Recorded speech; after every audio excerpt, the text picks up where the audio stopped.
জ্বালানি ভর্তুকি প্রত্যাহারের বিরুদ্ধে চলমান বিক্ষোভে উত্তপ্ত হয়ে উঠেছে ইকুয়েডর। গত সেপ্টেম্বরের মাঝামাঝি থেকে প্রেসিডেন্ট ড্যানিয়েল নোবোয়ার সরকারের এই সিদ্ধান্তের প্রতিবাদে দেশজুড়ে চলছে চরম আন্দোলন।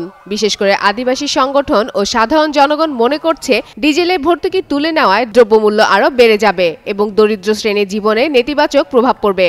এ ক্ষোভ ক্রমেই রূপ নিয়েছে সহিংসতায়।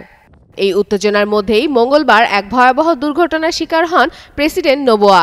গ্রামীণ এলাকা সফরকালে এল তাম্বো নামে এক শহরে তার গাড়িবহরকে লক্ষ্য করে বিক্ষোভকারীরা হামলা চালায়। সামাজিক যোগাযোগ মাধ্যমে ছড়িয়ে পড়া ভিডিও ফুটেজে দেখা যায় বিক্ষোভকারীরা পাথর ছুঁড়ে প্রেসিডেন্টের গাড়িবহরে আক্রমণ করে। এতে কিছু গাড়ির জানালা ভেঙে যায় এবং প্রেসিডেন্টের গাড়িতে গুলির চিহ্নও দেখা যায়। এটিকে পরিকল্পিত হত্যা চেষ্টা ও সন্ত্রাসী হামলা বলে অভিযোগ করে দেশটির সরকার।